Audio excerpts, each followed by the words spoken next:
What's up, everybody? I hope you are doing well today.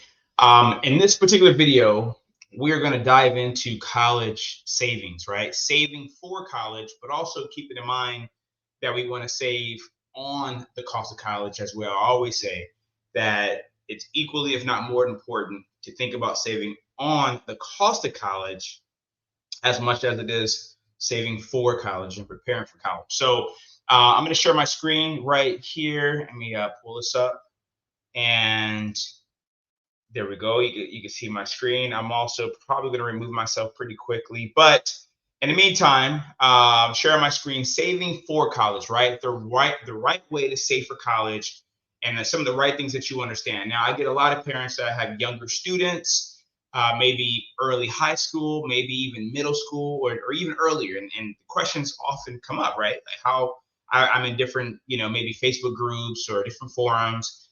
Maybe people reach out to me and just ask the question, what should we do about saving for college? How should we save for college? Now, the common ways to save for college, right? Almost every parent knows. You can establish what they call a 529 account, right? Not a 529 plan, but it's more of a 529 program or an account. There's also other alternatives. Some people like UGMAs, depending on your situation and assets, your position with your assets. Some people like just having a savings account, brokerage account. There's tons of ways to save and accumulate for college. But remember, accumulation is half the battle. Accumulation is getting up the hill, right? But we also need to understand distribution getting down the hill, right? It's one thing to get up, but if that's not where you plan on staying, right? You want to use that money, then you got to be able to, make your way down or, get to the destination, but also come back. So when it comes to saving for college, I always think you should begin with the end in mind. When I say a 529, which is really common, some people, love their 529 and they do great things for many people. But I'm talking about a 529 here right now because they're probably one of the more common ways to save for college. But remember, they're not a plan. Okay, so first you have to have a plan or somewhat of a goal or an objective, and then you find the program, the account, the type of investment or asset. We want to talk about assets that will kind of help you find your way to where you want to be, right? So I think based on our plan, our budget, what we can afford and what we're looking for, maybe a 529 is the most appropriate thing that we need to use to get us to our end destination, right? Maybe not, maybe something else, right? But you have to first, don't put the cart before the horse. So many people who save money in certain places where they have no plan. They're using this when they could be or should be using something else, if they took the time out to put together a plan. So we're going to talk a little bit about that, or more in depth about that today. And this is going to start somewhat of a, I don't want to say a long series, but I'm going to have maybe other videos, other pieces of content to support this particular video, so I don't leave you hanging with just with just somewhat of an introduction of assets and saving for college, but kind of giving you a little bit more meat to chew on. So or to digest. So I'm gonna remove myself here and do like this. I may come back, but then again, I may not. So I don't think you need to see me as much as you need to see my screen. All right, do this. Okay, so a couple questions that every family, every parent, should ask, right? Before you save for college, these are going to be some of the questions that you want to make sure you address. Planning is it's always about understanding the pros and cons of all your options, right? Understanding what you want, your goals, right? Your comfort level, etc., things like that. But also finding the best products for your goals, the best account, for your goal and for your strategy. So it's almost like you don't really need a hammer for that. You need a screwdriver for that, or you don't need a Phillips. You actually need a flathead. So it's using the right tool for what you're trying to do, not just grabbing whatever is handy or whatever is common or whatever you used before, heard of, to do all the things that you want to do. So and that actually that goes for with a lot of different products that are out there in the marketplace. So strategy first, planning first, everything else comes second. So what budget are we comfortable? What budget are we comfortable with as a family, right? How much do we want to spend on college? Now, I've met a lot of different families, and people have different viewpoints, different perspectives. I'll bring myself back up here. So a lot of families may have a viewpoint or a perspective where they're like, listen, we don't really want to spend a whole lot of money for college, right? One parent will feel that way. We want to help, but we don't want to be responsible for it. If you want to go to college, that's on you, and we'll help you as much as we can. The other parent will kind of be like, hey, no, we're going to take care of it.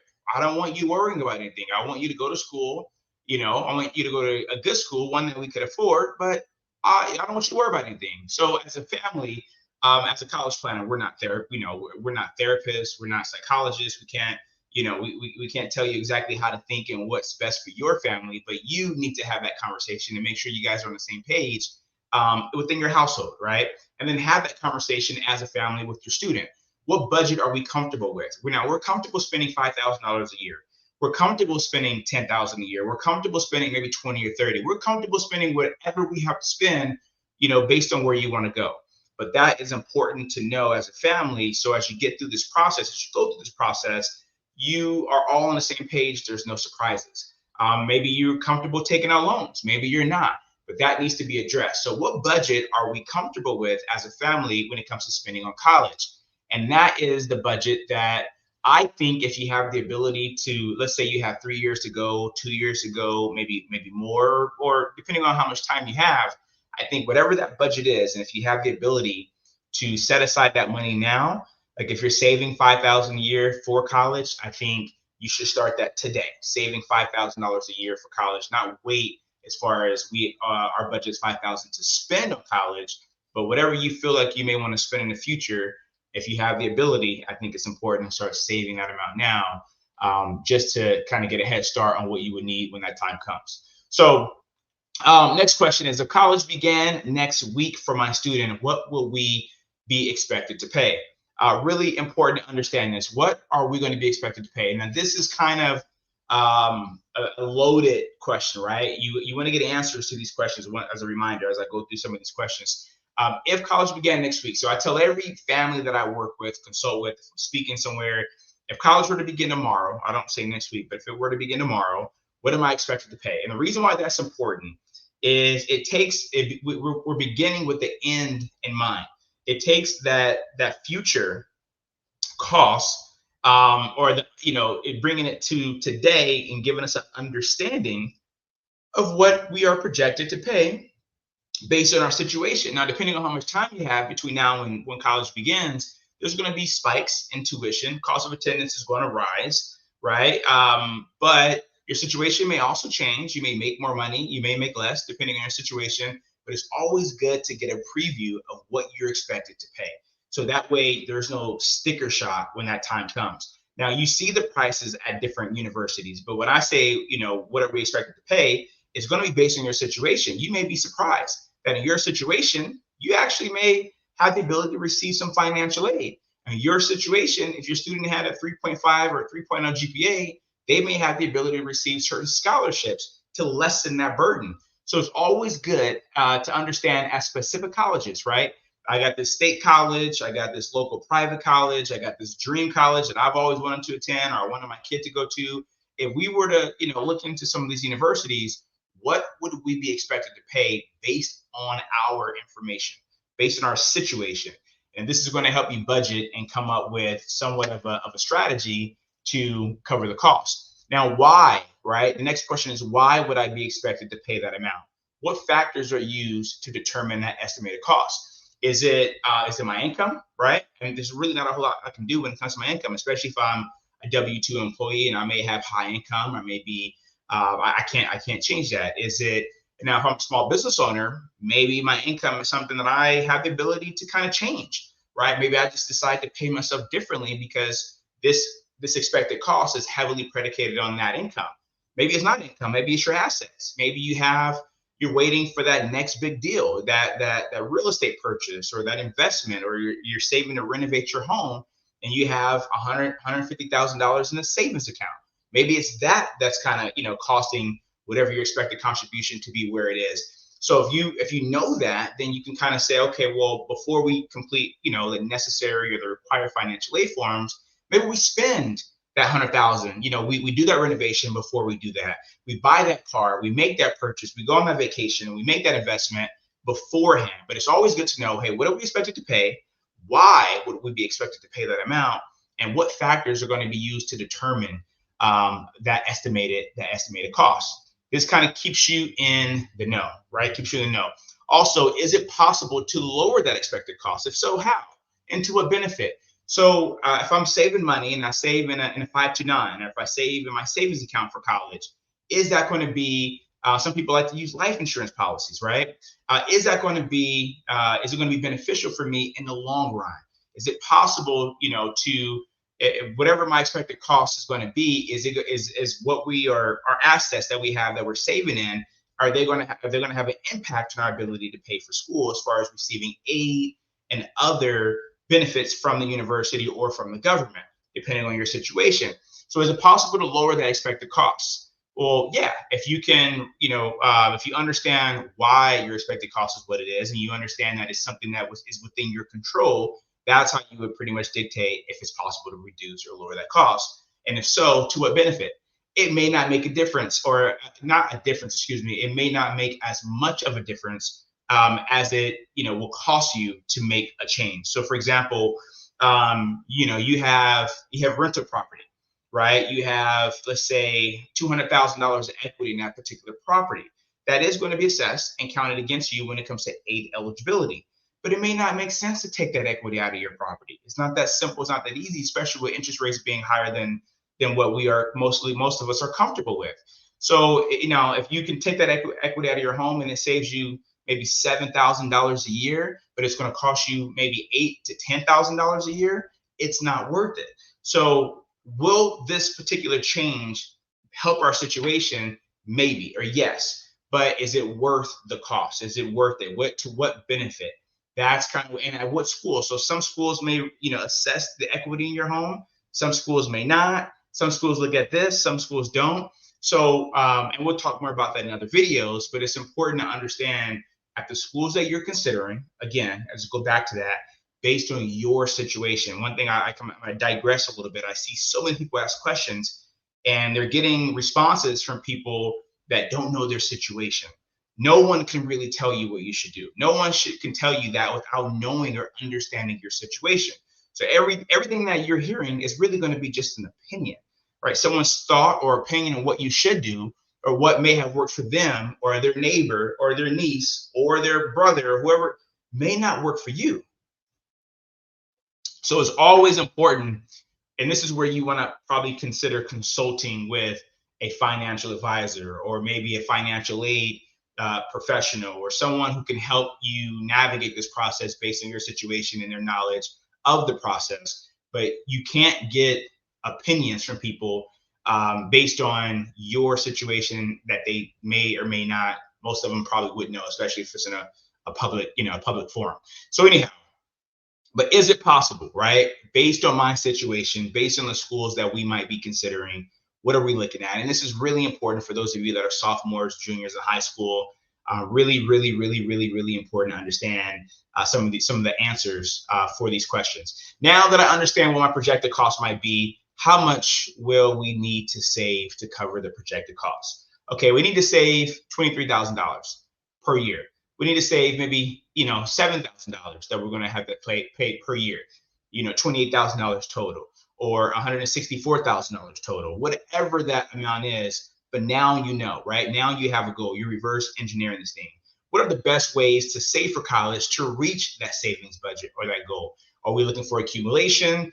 We want to get there the fastest. Are we looking for the most efficient way? Once we get there, we're going to be able to use that money to pay for college. Are we looking for ways that may not interfere or impact our aid eligibility? So what is the best ways to save for college that's going to help us reach our goal? What are our options when it comes to saving on the cost of college and not just for college, that will help us stretch our savings, even if the costs increase over the years? this is really important. It's not a lot of things that you can save into, but there's certain there's always unique things you can do with your business that can help when it comes to paying the bill, funding. I know life insurance has some unique qualities and benefits when it comes to accumulation or accumulating growth within the insurance policy, cash value policies for that matter. And then for the most part, at most universities, I know it's not considered when it comes to aid eligibility. But again, it's really based on what you're looking for at the schools you're considering, and what is it going to look like for your situation and or your student. What are the best funding strategies? Now, not products. So we got a 529, or we have a Roth, or we have a educational IRA, or we may have an insurance policy. Whatever we have, we're using real estate. Who knows? But now, what is the strategy? What are the best funding strategies? When should we use that 529? When should we liquidate this particular account? When should we actually use this money, distribute this money to actually pay the college bill? So what strategies are best to implement when the time comes to pay the bill that help us stretch the dollar? Now, we may not have as much accumulated as we initially wanted to. Who knows? Maybe market conditions, maybe just timing. We didn't have the budget to save as much, but we want to be able to stretch that dollar as far as possible.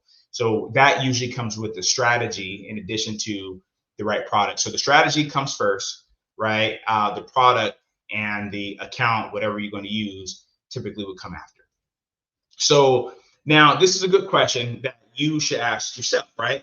Are we more aggressive people, right, when it comes to saving and or investing, or are we more conservative? Conservative savers are typically savers, right? Conservative people are typically savers. They're more concerned with protecting, preserving what they have. They have more of a saving mentality. Aggressive people or aggressive investors, I would say, savers, are typically have more of a growth mentality, and they're typically more on the investor side. Investors want to grow. Savers usually want to preserve. So if you're aggressive, you're trying to grow what you have, right? And vice versa. So the truth is, and I tell people this, we're all both. It just really depends on when you ask us, right? In the situation that we're talking about. Maybe if I'm a little younger, I'm very aggressive. As I get a little older, as my kid is a little younger, we're aggressive. As they get closer and closer to that college age, maybe we become more conservative.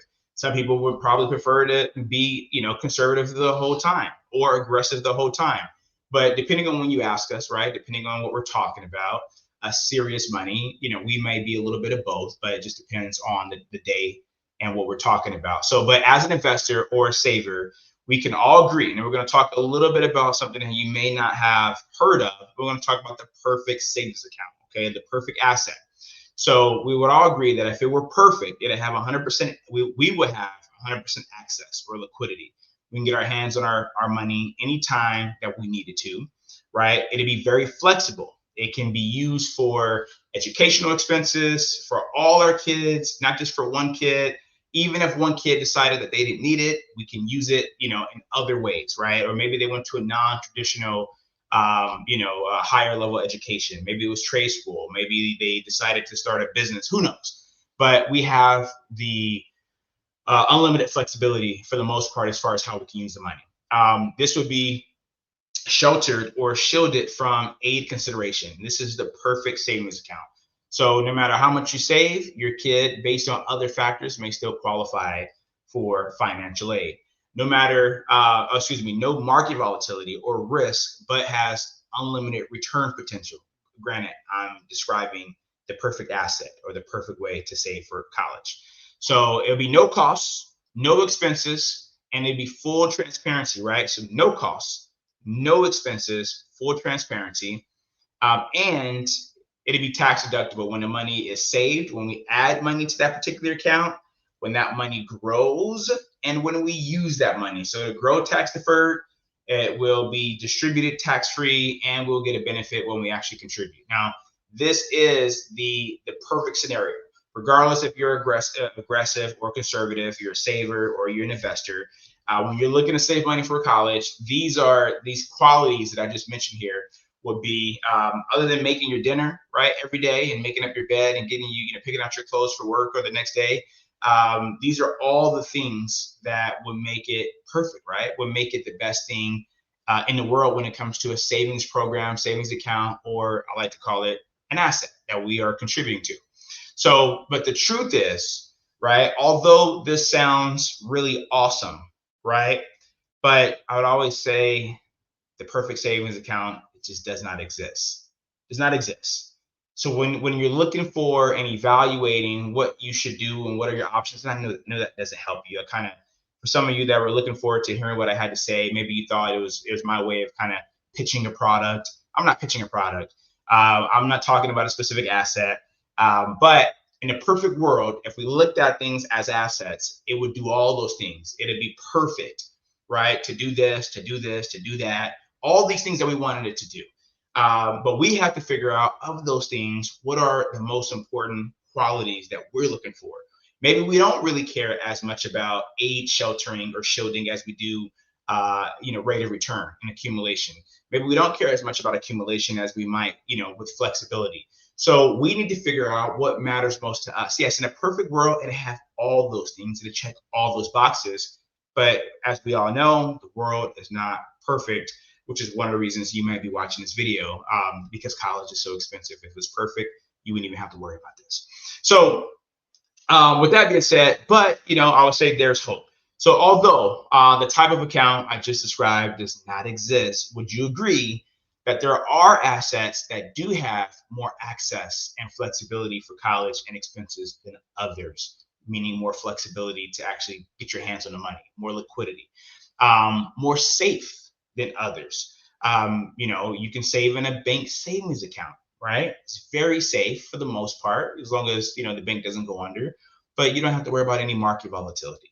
And same thing when the bank savings account, you have access to the money. You put the money in today, tomorrow you want to go get it, you can go ahead and take it out. Costs you nothing other than some time. Can be less costly or expensive than others. Again, a bank savings account, right?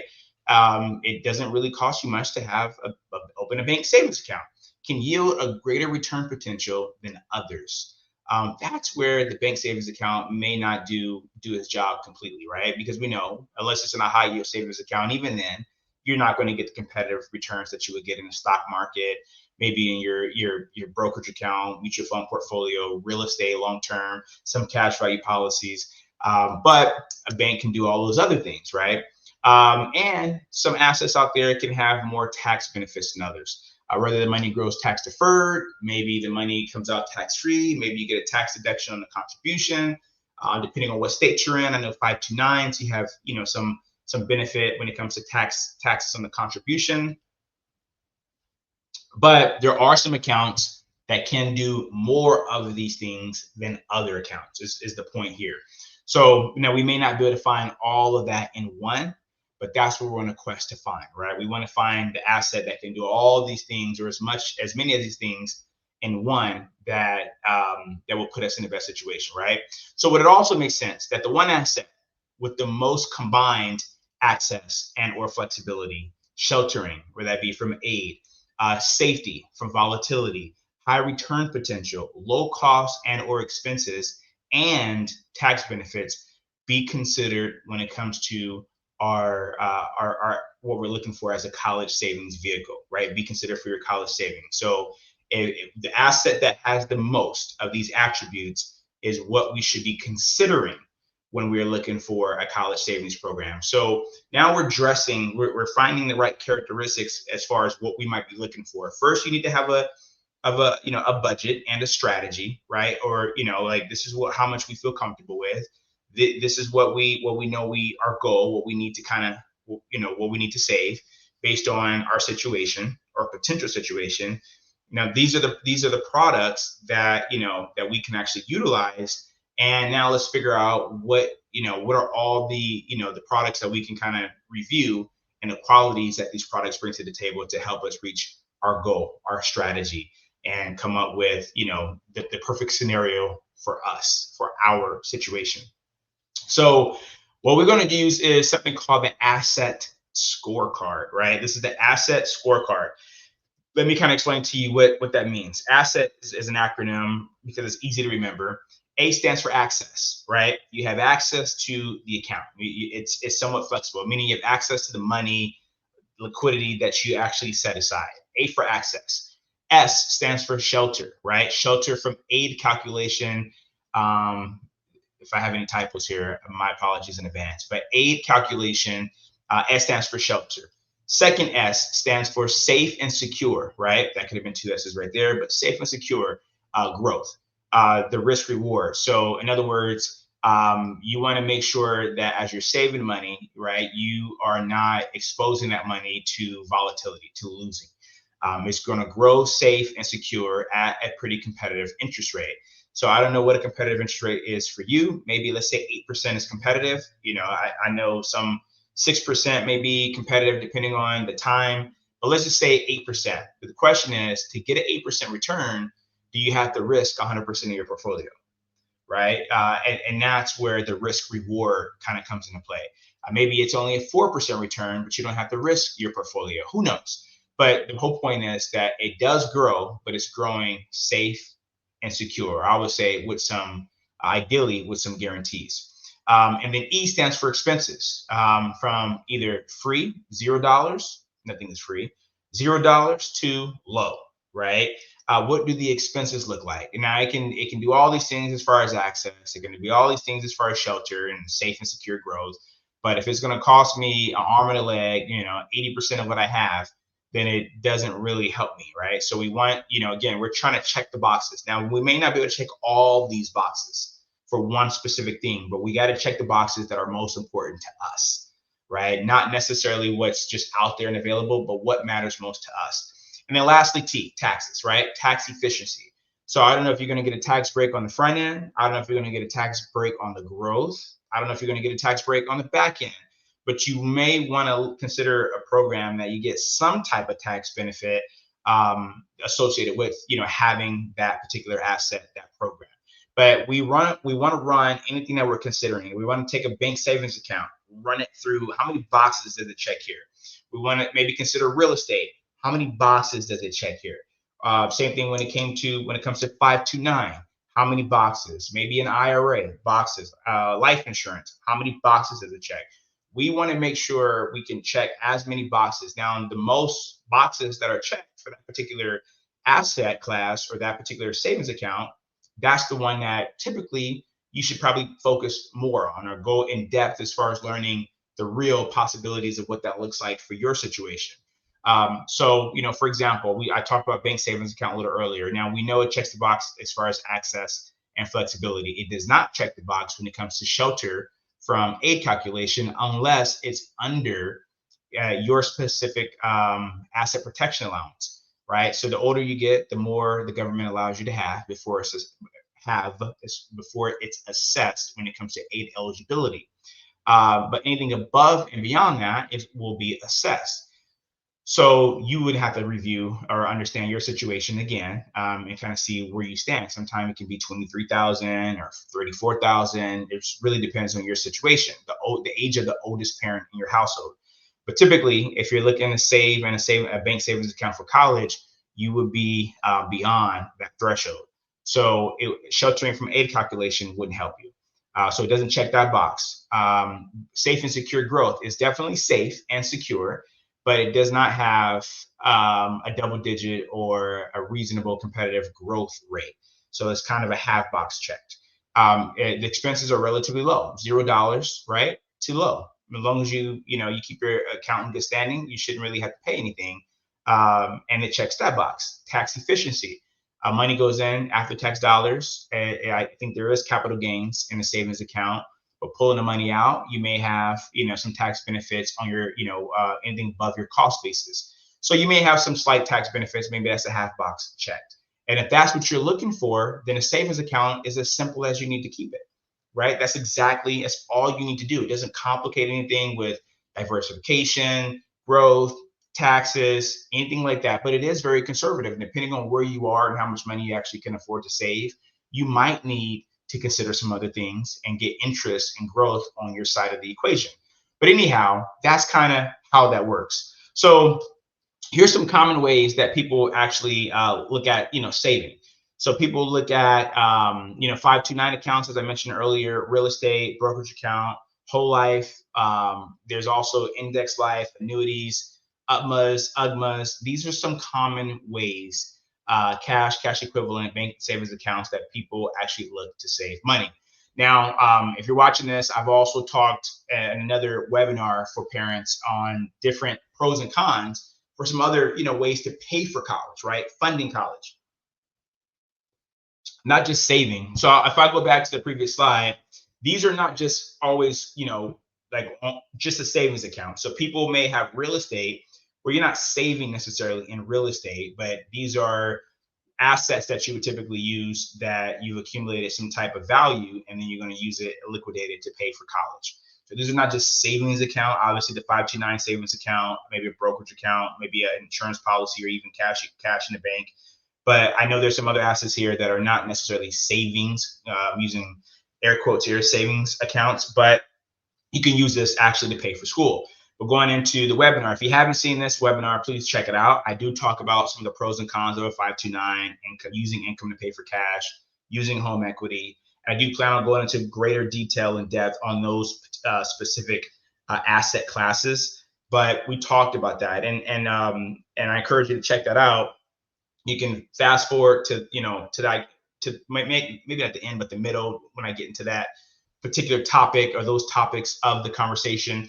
But next, what I'm, excuse me, I can't speak right now. What's coming up, what I have coming up next is I'm going to be talking about, how to evaluate and the strategies that might be best. We'll talk more about the perfect asset, right? And I'll review some asset classes where it's going to be beneficial on the saving side as well as on the funding side. So join me as I talk about the different options as it relates to college funding.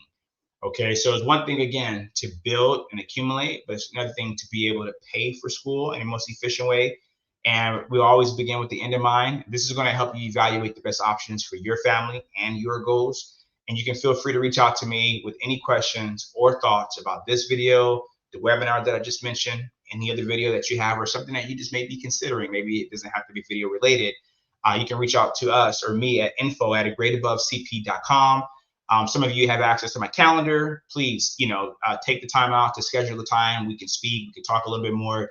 And the idea is that you're empowered, you have the right information to make the right decisions for your family. No one knows what the best situation or strategy is for your family except for you or whoever you kind of shared, more details with, so they can kind of guide you in the right direction. So if you're in that place where you don't really know what to do, I encourage you to reach out to someone, right? Maybe, you can always contact us. We'll love to help you, or anyone else that you may know, but do not go at this process alone.